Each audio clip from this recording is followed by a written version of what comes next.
बावजूद 11 जगह जिला परिषद के सदस्य, 2 प्रधान, 2 उपप्रधान और उसके अलावा कई जगह पंचायत समितियों के डायरेक्टर राष्ट्रीय लोकतांत्रिक पार्टी के चुनाव चिन्ह बोतल के निशान पर चुने गए। उसके अलावा कई जगह सेकंड स्थान पर रहे। बहुत अल्प समय में हमने प्रयास किया कि प्रत्येक पंचायत समिति के हर वार्ड और जिला परिषद के हर वार्ड के अंदर हमारे प्रत्याशी उतरे। उसमें चूंकि नई पार्टी थी और चूंकि राष्ट्रीय पार्टियों का जो गठजोड़, जैसे डूंगरपुर के अंदर जब परिणाम आए उसके बाद बीटीपी का जिला परिषद के अंदर बहुमत होते हुए कांग्रेस और भारतीय जनता पार्टी ने जिस तरह गठजोड़ करके और जिला प्रमुख उनको नहीं बनने दिया, तो कहीं ना कहीं राष्ट्रीय पार्टियों की एक दिली ख्वाहिश ये है कि तीसरा मोर्चा या तीसरी पार्टी इस प्रदेश के अंदर अपना जन्म नहीं ले, ये आगे नहीं बढ़े। हमारे सुप्रीमो हनुमान जी ने हाल ही के अंदर प्रेस कॉन्फ्रेंस में कहा था कि हम इस बार, चूंकि निकाय चुनाव के बारे में थोड़ी लोगों को भ्रांतियां हैं कि राष्ट्रीय लोकतांत्रिक पार्टी जो है वो गांव की पार्टी है, लेकिन हमने इस बार जो हाल ही के अंदर चुनाव नगर निकायों के हुए उसके अंदर बेरोड और चोमू के अंदर हमने एक नए प्रयोग के तौर पे हमने प्रत्याशी उतारे। जहां चोमू के अंदर हमारे कई प्रत्याशी द्वितीय स्थान पर है और एक प्रत्याशी ने वहां जीत हासिल की, तो शहरी निकायों की तरफ भी राष्ट्रीय लोकतांत्रिक पार्टी का चुनाव चिन्ह बोतल अब घर घर तक कैसे पहुंचे। हनुमान बेनीवाल की किसान और जवान के बारे में जो एक रीति नीति है, एक विचारधारा जो है वो आम व्यक्ति तक कैसे पहुंचे, इसको मद्देनजर रखते हुए जो निकाय चुनाव 2021 के अंदर जो होने जा रहे हैं, 90 नगर निकायों के जो चुनाव है उसके अंदर ये प्रयास रहेगा कि हमारे प्रत्याशियों की जो प्रत्येक वार्ड तक हमारे प्रत्याशियों की पहुंच हो, हनुमान बेनीवाल और राष्ट्रीय लोकतांत्रिक पार्टी की विचारधारा जो है वो जन जन तक पहुंचे। इसको लेके और भीलवाड़ा जिले का प्रभारी मुझे नियुक्त किया है, तो इससे पहले गुलाबपुरा के अंदर भी कार्यक्रम था और उसके बाद आज यहाँ आए हैं और अभी जिले के जो प्रभारी जो बनाए उसकी भी हमने सूची जारी की है और हम ये प्रयास कर रहे हैं कि पार्टी की रीति नीति को समझने वाले जिताऊ और टिकाऊ उम्मीदवार हमें कैसे मिले, कैसे जो आज नगर निकायों की यदि हम राजस्थान के अंदर बात करें तो भ्रष्टाचार जो है वो बिल्कुल, भ्रष्टाचार के अंदर अधिकतर संस्थाएं आखंड डूबी हुई है। इसमें नवाचार कैसे हो, भ्रष्टाचार कैसे रोके, आम गरीब व्यक्ति जो है, जो नगर पालिकाओं के अंदर गरीब व्यक्ति को न्याय नहीं मिलता, पट्टों के लिए उसको पूरे उसके जूते घिस जाते हैं लेकिन पट्टा नहीं मिलता, और भूमाफिया जो है उन्होंने नगर निकायों के अंदर अपना बहुत बड़ा एक नेटवर्क बना रखा है। उन सब चीजों से मुक्ति कैसे मिले और आम जन को एक अच्छा प्लेटफॉर्म नगर निकायों में कैसे उपलब्ध हो, इन सब बातों को लेके और हमने प्रयास हम ये कर रहे हैं कि प्रत्येक वार्ड तक हमारा प्रत्याशी खड़ा हो। भाई हमारे जिलाध्यक्ष मनसुख जी गुजर को साथ लेके और आज और भी कई नगर निकायों में प्रभारी नियुक्त करने के बाद उनसे 1-to-1 कार्यक्रम भी मिलने का रहेगा और कई आवेदन अभी जो है वो सोशल मीडिया के माध्यम से भी, हमारे पार्टी की साइटों पे और व्यक्तिगत रूप से भी कई प्रत्याशियों ने हमें छत्तीसगढ़ कौम के नौजवान और विशेषकर नौजवानों की बात ही करूंगा, क्योंकि राजनीति के अंदर जब तक नौजवानों की ढंग से एंट्री नहीं होगी तब तक भ्रष्टाचार और ये जो बातें जो बड़ी राष्ट्रीय पार्टियां करती आई मिटाने की, वो बातें बेमानी है। तो हमारे विशेष प्रयास रहेगा छत्तीसगढ़ कौम के लोग पार्टी से जुड़े और जो नवयुवक हैं, जो नौजवान है, ऊर्जावान है और उनका मकसद जो राजनीति में आगे आना है, तो हम ये निवेदन भी उनसे करेंगे कि राष्ट्रीय लोकतांत्रिक पार्टी नवगठित पार्टी है और इसका अभी पहले पंचायती राज और उससे पहले विधानसभा और लोकसभा चुनाव में भी एक अल्प समय में भी अच्छा परिणाम जो निकल के आया है, तो निश्चित रूप से नगर निकाय चुनाव में भी राष्ट्रीय लोकतांत्रिक पार्टी एक अच्छी एंट्री करने का हम लोग प्रयास कर रहे हैं और भगवान ने चाहा तो निश्चित रूप से इसके परिणाम भी सुखद हो। एक चीज थी, आपने कहा अगर नगरीय निकाय चुनाव आने वाले समय में मेवाड़ में 2 विधानसभा सीट हैं जो हटते बिल्कुल एड ज्वाइनिंग की सीमा पर है, 2 में और विधानसभा के उपचुनाव होने हैं। और जब हनुमान बेनीवाल आए थे आपके सुप्रीमो कैलाशी द्विवेदी के बैठने, तब उन्होंने इसकी मंशा भी जाहिर की थी, हम चुनाव लड़ेंगे और हम चुनाव किसी को हराने के जिताने के लिए नहीं लड़ेंगे, हम खुद जीतने के लिए लड़ेंगे। तो इसके लिए क्या रणनीति आपके संगठनात्मक स्तर पे तैयार हो रही है?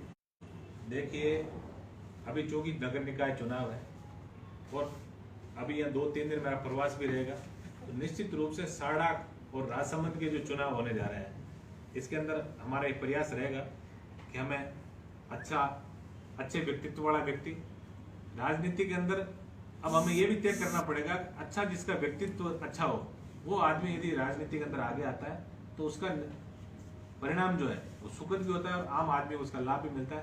हम ये पूरा प्रयास संगठन स्तर पर भी कर रहे हैं और ये चुनाव एक बार संपन्न हो जाए उसके तुरंत बाद वापस इन दोनों उपचुनाव को प्रभारी बना के और आप लोगों के समक्ष हाजिर होंगे। मतलब ये वार्ड जो टोटल 70 वार्ड है, इसके लिए अभी तक कितने आवेदन आ चुके हैं? इसके यहाँ पर बिल बड़ा अच्छे आए हैं। अच्छे है। देखिए, आज ही हमने प्रभारी बनाए हैं हाँ। और इसकी हम सूची आपको उपलब्ध करा देंगे, कल तक कराएंगे। 70 वार्डों की? नहीं, हम जो लिस्ट जो टिकट फाइनल करेंगे वो 14 को शाम को। अच्छा। 14 को शाम। बार बार आपसे मुलाकातें होती रहेगी। नहीं बिल्कुल प्रयास यही रहेगा। अभी तक 6 आवेदन आए हैं। मनसुख जी, जहाँ से आप सॉरी पंकज बोल हाँ बस सॉरी मनसुख जी, आप जहाँ से आपको चुनाव लड़ चुके और आपका गृह विधानसभा है, वहाँ पे 2 नगर पालिका है, गुलाबपुरा और आसिम, उसको लेकर क्या है? क्या सभी वार्डों में चुनाव लड़ेगी पार्टी या चुनिंदा वार्डों के? लगभग सभी वार्डों में, दोनों जगह। अच्छा, क्या मुद्दा रहेगा आपका अभी जो आप 6 नगर पालिका और 1 नगर परिषद में चुनाव लड़ने जा रहे हो? किन मुद्दों पे चुनाव लड़ने जाओगे मोटा मोटा? देखिए, मुद्दे नगर निगम और नगर पालिका में यदि बात करते हैं और मीडिया के माध्यम से भी ये मुद्दे बार बार पूरे राजस्थान में ज्वलंत मुद्दे यही है कि सबसे बड़ा भ्रष्टाचार। नहीं सर, वो सॉरी मैं आपकी बात इसलिए काटना चाहूंगा कि अभी आसिंद और गुलाबपुरा दोनों नगर पालिकाओं के मुद्दे पूरे राज्य स्तर पे छाए रहे, इस वजह से इनसे सवाल किया। मैं चलो अनऑफिशियली सभी आसिम और गुलाबपुरा में जो मुद्दे परंपरागत हमेशा छाते रहे, एक बार बीजेपी आती है एक बार कांग्रेस आती है। अभी गुलाबपुरा का जो मुद्दे है फर्जी पट्टों का क्या है, उसकी जांच अभी सतत चल रही है। अब किसने पट्टे जारी किए, किसने कुछ 1-2 ऑडियो भी जारी हुए, उनसे हमारा आरएलपी पार्टी का कोई लेना नहीं है, तो वो उनके व्यक्तिगत वाक युद्ध है। भाई मनीष मेवाड़ा कांग्रेस का प्रत्याशी रहा, उसने धनराज गुर्जर को छुटाने की बात करी, उसके समर्थकों ने कुछ गाली, तो उससे हमारा आरएलपी का कोई लेना नहीं है। गुलाबपुरा में जो हम चुनाव लड़ रहे हैं वो स्थानीय रोजगार की बेसिस पर लड़ रहे हैं, क्योंकि गुलाबपुरा के नज़दीक है हिंदुस्तान जिंक और हिंदुस्तान जिंक एशिया की सबसे बड़ी एक इंडस्ट्रीज है, जो वहाँ पर गुलाबपुरा के आसपास के लोगों को रोजगार हिंदुस्तान जिंक नहीं देती है, क्योंकि वहाँ पर ज़्यादातर बाहर के लोग आते हैं। तो गुलाबपुरा में हमारा जो मोटो है वो है बिल्कुल भ्रष्टाचार मुक्त नगर पालिका गठन हो और हिंदुस्तान जिंक में वहाँ के लोकल लोगों को ज़्यादा से ज़्यादा रोजगार मिले। रही आसिंद की बात, आसिंद D श्रेणी की नगर पालिका है।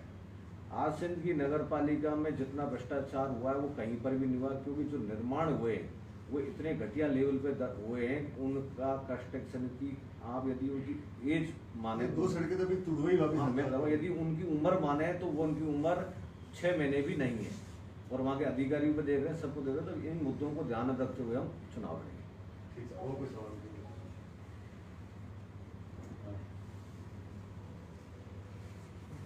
तो ज़्यादा देरी नहीं होगी सर, अभी तक 6 आवेदन ही आए हैं, बस आपने शुरू किए हैं।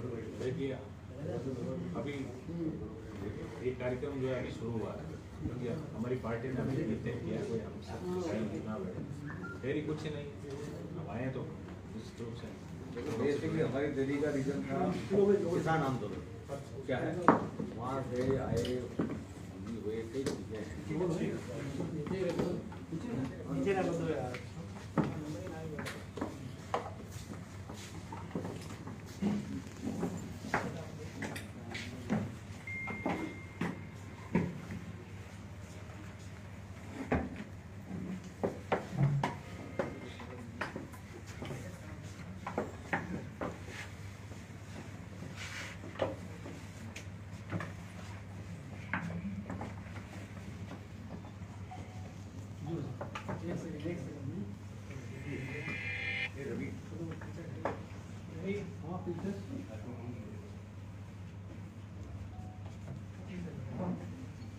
नगरीय निकाय 2019 के जो चुनाव हैं उसमें अभी 90 नगर निकायों के चुनाव हो रहे हैं और राष्ट्रीय लोकतांत्रिक पार्टी पंचायती राज चुनाव में आशानुरूप सफलता के बाद कि पंचायती राज में हमने प्रयोग ये किया था, विधानसभा और लोकसभा चुनाव बोतल के चुनाव चिन्ह पे लड़ने के बाद हमारे सुप्रीमो और हमारी कार्यकारिणी ने फैसला किया कि पंचायती राज में हम चुनाव लड़ेंगे।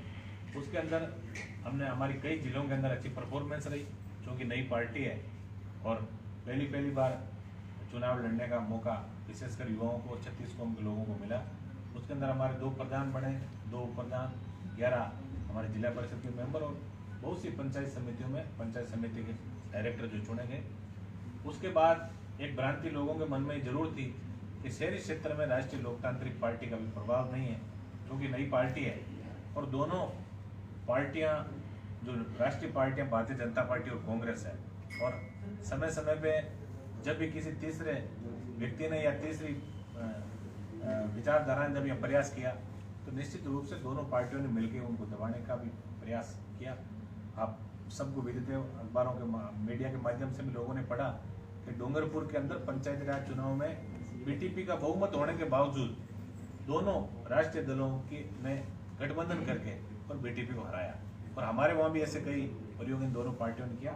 तो हमारे सुप्रीमो हनुमान जी ने तय किया कि इस बार हालांकि लोकसभा चुनाव में राष्ट्रीय लोकतांत्रिक पार्टी और बीजेपी का गठबंधन था, लेकिन पंचायती राज और नगरीय निकाय चुनाव के अंदर गठबंधन तोड़ते हुए इस किसान आंदोलन के कारण अभी दिल्ली की जो सरकार है उसमें भी गठबंधन से हमारी पार्टी अलग हो गई। और उसके बाद ये तय हुआ कि हम नगर निकाय चुनाव लड़ेंगे और हनुमान बेनीवाल और राष्ट्रीय लोकतांत्रिक पार्टी की रीति नीति को जन जन तक, गांव गांव, ढाणी ढाणी तक पहुंचाने का हम प्रयास करेंगे। उसी को लेके मुझे भीलवाड़ा जिले का प्रभारी बनाया गया।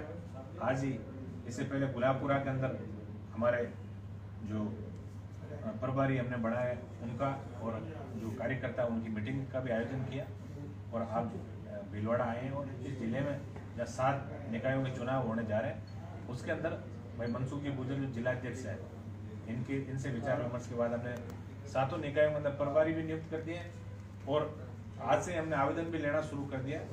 और निश्चित रूप से इस बार राष्ट्रीय लोकतांत्रिक पार्टी जो है वो नगरीय निकायों के अंदर भी अच्छी परफॉर्मेंस दिखाएगी।